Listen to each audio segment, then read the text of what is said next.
पहिलो कुरा त अब हामीले उपनिषद के हो भनेर बुझ्नु जरुरी छ। उपनिषद त भनिन्छ, वास्तवमा उपनिषद के हो, केलाई उपनिषद भनिन्छ, उपनिषदको अर्थ के हो हैन। अब सबैको मुखले सबैले बताउँछन् कि उपनिषद पढ्यो भने ज्ञान हुन्छ भन्छ। एउटा हिसाबले बुझ्दाखेरि ज्ञानको भण्डार। उपनिषदलाई वेदान्त सार भन्छ।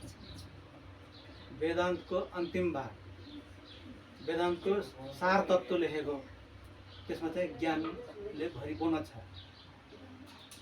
अब वेदाङ्ग भनेको कस्तो भने वेदको अभिन्न अङ्ग हैन, जुनमा चाहिँ वर्मको विषयमा, आत्माको विषयमा पाउने कसरी, त्यसलाई पाएपछि त्यसको फलो कसरी गर्ने हैन, त्यसमा कसरी पारगत हुने, हामीले त्यसलाई पाएपछि हाम्रो के हुन्छ त गति, त्यसको बयान छ, त्यसको उल्लेख छ। अब त्यसमा चाहिँ उपनिषदको अर्थ यसरी लगाइन्छ कि कुनै सक्षम गुरु अर्थात् तत्त्वज्ञानी महापुरुषको साथमा बसेर आफ्नो एउटा अज्ञानलाई चाहिँ नाश गर्ने हैन। अज्ञानलाई नाश गर्यो भने के हुन्छ त, हाम्रो गति चाहिँ राम्रो हुन्छ, अधोगति हुँदैन, ऊर्ध्वगति हुन्छ। त्यसको अर्थ चाहिँ त्यो हुन्छ। अब यसको अर्थमा चाहिँ उपनिषद कति छ भनेर कसैले प्रश्न गर्यो भने, प्रमाणिक हिसाबले हेर्ने हो भने मुक्तिको उपनिषदमा चाहिँ उल्लेख छ कि 108 को उल्लेख छ। 108 मा चाहिँ अब आदि शङ्कराचार्यजीले 10 वटामा भाष्य गर्नुभएको हुनाले चाहिँ प्रमुख उपनिषद भनेर 10 वटाको सङ्ख्या आउँछ। कसैले यसलाई 9 वटा पनि संज्ञा गर्नुभएको छ, कसैले यसलाई 11 वटा पनि भन्नुभएको छ। भनेपछि प्रत्येक व्यक्ति अनुसारले प्रमुखमा चाहिँ 9, 10, 11 को चाहिँ फरक आयो। यो फरक आउनुको मतलब चाहिँ आफ्नो हिसाबले बयान गर्दाखेरि त्यस्तो हुन आएको हो। आधिकारिक हिसाबले हेर्ने हो भने आदि शङ्कराचार्यजीले जुन 10 वटाको उपनिषदको व्याख्या गर्नुभएको छ, भाष्य गर्नुभएको छ नि, त्यो नै प्रमाणिक अर्थात् सात्विक अथवा राम्रो, त्यसलाई चाहिँ मानिन्छ। अब यस अर्थमा चाहिँ अब प्रत्येक उपनिषदले के बताउन खोज्नु भएको छ भन्दाखेरि त्यही हो, हामी मानव शरीर लिएर आयस धरतीमा आउँदाखेरि हामीले के कार्य लिएर आएको हो त, हाम्रो उद्देश्य के हुनुपर्छ त भन्न त सबैले मुक्तिको लागि भन्छ। मुक्ति कसरी पाइन्छ भन्यो भने अब हामीले तमाम यहाँ देखिरहेको छ, कसैले भजन मात्रै गाएर हुन्छ भन्छ, कसैले भक्ति मात्रै गरेर हुन्छ, कसैले मन्दिरमा गएर पूजापाठ गरेर हुन्छ, कसैले कर्म गरेर हुन्छ भन्छ, कसैले यो गरेर हुन्छ, अनेक धारा देखियो नि त हैन। त्यसमा चाहिँ विवाद नहुने यथेष्ट प्रमाण भएको ठेट रूपले बताएको त्यो ग्रन्थ भनेको उपनिषद हो हेर्नु। त्यसैले मुक्तिको उपनिषदमा रामचन्द्रजीले हनुमानलाई ज्ञान दिने क्रममा चाहिँ के भन्नुभएको छ भने यति माथि उपनिषद छ, त्यसमा चाहिँ तिमीले मुण्डक उपनिषदको चाहिँ माण्डुक्य उपनिषदको पुरा जानकारी गर्यो भने तिम्रो कल्याण हुन्छ भनेर त्यहाँ उल्लेख पाइन्छ। भनेपछि हामीले कुनै एक उपनिषदलाई समातेर हामीले त्यसमा पारगत भयो भने चाहिँ हाम्रो उद्धार हुने रहेछ नि त। सबै उपनिषद लिएर सबै पढ्न पाएको छ अझ राम्रो। अघि पदमजीले भन्नुभयो प्रत्येक उपनिषदमा बुझाउने शैलीलाई लिएर चाहिँ फरक फरक देखिन्छ हैन। अब एउटा उपनिषदले सम्झाउने तरिका एउटा लिन्छ भने सबैको सम्झाउने तरिका एउटै हुँदैन गुरुहरूमा हैन। एउटा गुरुले एउटा तरिकाले सम्झाउनुहुन्छ भने अर्को गुरुले फरक तरिकाले सम्झाउनुहुन्छ नि त। त्यही अनुसारमा अब त्यो परापूर्वमा हाम्रो चलन कस्तो थियो भने गुरुको समयमा गएर प्रश्न गर्ने शिष्यले गुरुले त्यही अनुसारको समाधान गर्नुहुन्थ्यो र उहाँहरूलाई चाहिँ ज्ञान प्राप्त भएर आफ्नो जीवनको कल्याण गर्नुहुन्थ्यो। यस्तैमा एउटा उपनिषद केन उपनिषद छ। अब केन भनेको सुरुमा केन भनेपछि अब हाम्रो यो शरीर छ नि, हाम्रो शरीरलाई चलायमान बनाउने कसले अथवा कुनले हैन प्राण चलायमान भएको छ, आँखाले देखिरहेको छ, कानले सुनिरहेको छ, बाणी आइरहेको छ, मनले आफ्नो काम गरिरहेको छ भनेपछि सर्वप्रथम हामीलाई प्राण दिने कसले, कसको द्वारा हामीले यो प्राण पाएका छौँ, यो शरीर पाएका छौँ, यो बाणी बोल्न सक्ने भएको छ, कानले सुन्न सक्ने भएको छ भनेर को हो त त्यो भनेर प्रश्न आउँछ। त्यहाँ को हो त्यो? त्यसलाई जान्यो भने हाम्रो उद्धार कल्याण हुन्छ। त्यही भएर किन उपनिषद्को नाम भने त्यही को हो त त्यसलाई जान्नु पर्यो, जसले हामीलाई सर्वप्रथम प्राण दिएर चलायमान बनाउनु भएको छ। हामी सुरुमा बच्चा पैदा हुँदाखेरि जन्मिँदाखेरि निश्वास हुन्छ नि त होइन, जब सुरुमा श्वास दिने को हो त? श्वासको माध्यमले जब हामी शरीर चलायमान हुन्छ त्यसपछि बल्ल अरू इन्द्रिय कार्य हुन्छ भनेपछि अब श्वासको पहिला सुरुमा कसको मार्फत आयो त त्यो देख्नु पर्यो, उहाँलाई जान्नु पर्यो। तब न हाम्रो यो शरीर लिएर आएको मानव शरीरमा चाहिँ जुन जुन जति ज्ञानेन्द्रिय कर्मेन्द्रिय छ त्यसले चाहिँ आफ्नो काम गरिरहेको छ, त्यसको फलीभूत हुनको लागि हामीले त्यस विषयमा जानकारी लिन परेको। त्यसको विषयमा चाहिँ किन उपनिषद्ले बयान गरेको छ। अब यो आँखाले देखिरहेको छ, आँखाले देखेको हो त परमात्मालाई आँखाले देख्न सक्छ त भनेर प्रश्न गर्छ। परमात्मालाई आँखाले देख्न सकिन्न, उसको माध्यमले आँखाले देख्छ। कानले सुनिरहेको छ, कानले परमात्माको विषयमा सबै कुरा जानेको हुन्छ त भन्दाखेरि त्यहाँ प्रश्न के आउँछ भने यो हुन सक्दैन। उसको परमात्माको कारणले एक कानले सुनिरहेको छ, यसरी प्रश्न पनि गरेको छ, त्यसैको उत्तर पनि दिइरहेको छ भनेपछि हामीले जे जति हाम्रो शरीरमा पाएको यो कर्मेन्द्रिय इन्द्रिय छ नि यसलाई चलाउने माध्यम कोही न कोही त छ नि भनेर हामीले सामान्य हिसाबले त सोच्न सकिन्छ नि होइन। अब त्यसलाई देख्न कसरी होइन, देख्ने पनि त माध्यम होला। यदि माध्यम हुन्थेन भने यस्तो ग्रन्थको रचनै हुन्थेन। ग्रन्थको रचनै नभएको भए पछिका पिँढीहरूले जो जति छन् उहाँहरूले जान्ने मौका पाउनुहुन्थेन।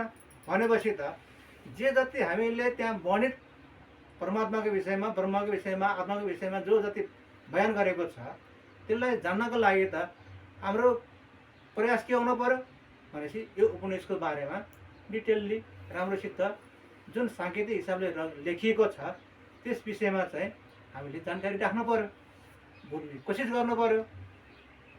फलानु उपनिषदले यसरी बताएको छ, अर्को उपनिषदले यसरी बताएको छ भनेर जुन साङ्केतिक हिसाबले लेखेको छ त्यसलाई हामीले बुझ्ने कोसिस गरेन भने, एउटा मात्रै कुरालाई समातेर हामीले बुझ्न खोज्यौँ भने त्यसमा चाहिँ हामी अलि असमर्थै हुन सकेला। त्यसै हुनाले उपनिषदको बारेमा र गीताको बारेमा के भन्छ भने गीतालाई चाहिँ उपनिषद गाई हो भने गीतालाई चाहिँ दुध हो अथवा घिउ हो भन्छ। निचोड जस्तो हो उपनिषदको पुस्तक चाहिँ अलिक ठुलो हुन्छ भने गीताको पुस्तक एउटा मात्रै छ। उपनिषद त अब 108 भनियो होइन। 108 मा अब कुनलाई पढेर हुने भन्दाखेरि मुक्तिको उपनिषदमा माण्डुक्यको सिफारिस गर्नुभयो रामजीले। त्यसरी नै ईशावास्य उपनिषद पढ्ने पनि पर्फेक्ट छ, केन उपनिषद पढ्ने पनि पर्फेक्ट छ, प्रश्न उपनिषद पढ्नुभयो भने पर्याप्त छ होइन। सबै उपनिषद पर्याप्त छ, अपर्याप्त कुनै पनि होइन। तर त्यहाँ लेखेको जे जति वर्णन गरिएको छ परमात्माको विषयमा साङ्केतिक विषयले गरिएको छ। अब धेरै जसोले के गर्नुहुन्छ, श्लोक पढिदिनुहुन्छ, त्यसको अर्थ जे छ त्यो बताइदिनुहुन्छ, यसरी हेर यसरी पढ मात्रै भन्नुहुन्छ। सब प्रायः जसोले त्यही कण्ठ गर्न खोज्नुहुन्छ, कण्ठ गर्दैन मैले त यो उपनिषद कण्ठ पारेको छु भन्नुहुन्छ। वास्तवमा यो सबै के छ भने प्र्याक्टिकलको कुरो हो। तपाईँ हामीले देख्नुपर्छ त्यहाँ जसरी वर्णन गरिएको छ, जसरी त्यहाँ वर्णन गरेर हामीले गुरु शिष्यको बिचमा जो संवाद भएको छ त्यो अनुसारको जब शिष्यले गुरुको समयमा गएर प्रश्न गर्दाखेरि त्यो अनुसारको बताए अनुसारको हामीले दर्शन गर्न पर्यो। जबसम्म हामीले त्यो अनुसारको दर्शन पाइँदैन तबसम्म कोही पढ्न त पढ्यो तर त्यसलाई व्यवहारमा उतार्न त हामीले प्र्याक्टिकल गर्नु पऱ्यो नि त। प्र्याक्टिकलमा उतार्नु पऱ्यो नि, तब न सम्भव हुन्छ होइन।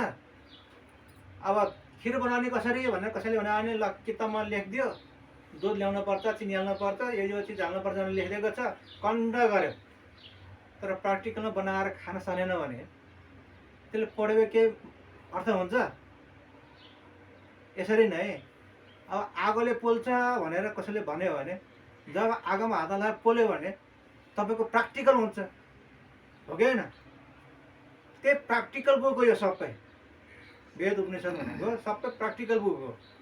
तपाईँ हामीले सबैले प्र्याक्टिकल रूपमा उतारेर देख्नुपर्छ।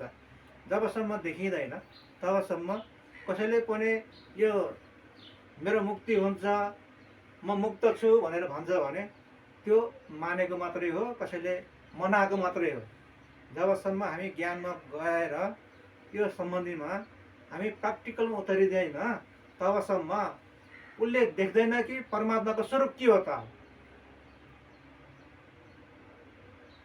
वेद उपनिषदमा के लेखेको छ भने के बताउँछ भने हाम्रो यो नेत्रले, आँखाले, यो कानले सुनेर जे जति जान्ने कोसिस गरेको छ नि, जे जति फलानु हो ढिस्कानु हो भन्दै जाँदाखेरि उपनिषद अथवा वेदले के भन्छ भने यो होइन त्यो होइन भने सबैले नकार्दै गएको हुन्छ।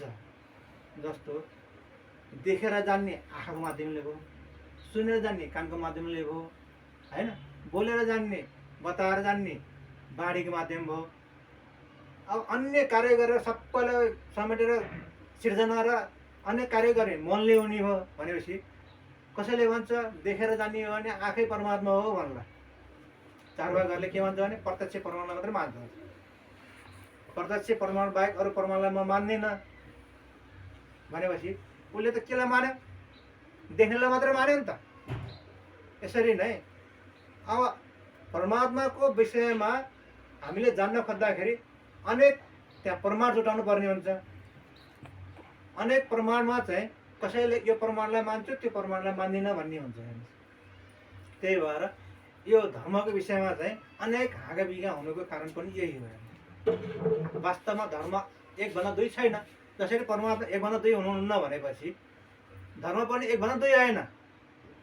जसरी विवेकानन्दले सिकागो सम्मेलनमा भन्नुभयो, अब इसाईहरूमा चाहिँ जसरी यसुलाई र बाइबल हटायो भने यसु धर्म समाप्त हुन्छ, क्रिस्चियन धर्म समाप्त हुन्छ। बुद्धलाई र उहाँको ग्रन्थलाई हटायो भने बुद्ध धर्म समाप्त हुन्छ। इस्लाममा चाहिँ मोहम्मद साहेबलाई र इस्लामको ग्रन्थ कुरानलाई हटायो भने इस्लाम धर्म समाप्त हुन्छ। यतापट्टि अब विष्णु राम कृष्ण हिन्दू धर्म प्रचलित नाम छ भने उहाँहरू तिनीहरूलाई हटायो भने हाम्रो सनातन धर्म चाहिँ नाश हुँदैन। त्यसरी नै हामीले त्यो देख्नु पर्यो। कुनै सम्प्रदायवादी हुनु भएन। हामी सबै एकै परमात्माको सन्तान हो, त्यो देख्नु पर्यो।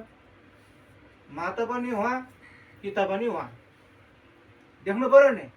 तर हामी सांसारिक रूपमा आउँदाखेरि त, शरीर रूपमा आउँदाखेरि त दुईटाको माध्यमबाट आइरहेका छौँ।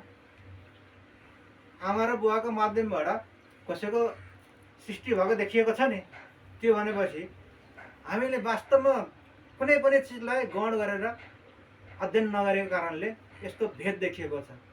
यही विषयमा चाहिँ आदि शङ्कराचार्यले भन्नुहुन्छ एको ब्रह्म द्वितीय नास्ति, एक ब्रह्मभन्दा अरू छैन हैन। यो देख्नु पर्यो। जसले भेद देख्छ, हामी चलायमान भइरहेको छौँ भने त यहाँ त क्रियाकलापको हिसाबले गर्दाखेरि एक मात्र होइन, यहाँ त बहुत देखिन्छ नि त। यही हिसाबमा अब जैनले के भन्छ भने दुई मात्रै होइन, धेरै छन् नि। यहाँ त हामी मनुष्य मात्रै छैन नि त, जनावर छ, यत्रा रुख बिरुवा छन् भनेपछि त सृष्टिमा मनुष्य मात्रै छ त, जीव मात्रै छ त, अनेक छन् भनेपछि त अनेक रूपमा हो नि त भनेपछि त। यसरी आफ्नो सिद्धान्त प्रतिपादन गर्दै आफ्नो एउटा हाँगाबिगाको रूपमा चलिरहेको छ। वास्तवमा जब हामी ज्ञानमा पुगिन्छ, उपनिषदमा यथेष्ट हामीले अध्ययन गरेर पढिन्छ भने 1 भन्दा 2 देखिँदैन। आदि शङ्कराचार्यले जो भन्नुभएको छ एको ब्रह्म तृतीय नास्ति, जीव ब्रह्म नापर भनेर जुन भन्नुभएको छ, जीव र ब्रह्ममा कोही अन्तर्भेद छैन, जीव पनि परमात्माकै अंश हो, जसले यो जान्दछ ऊ मुक्त हुन्छ भनेको कुरा हामीले स्पष्ट देख्नुपर्छ। जबसम्म देखिँदैन भने हामीमा दुविधा रहन्छ, हामी अज्ञानमै रुमलिएको हुन्छ।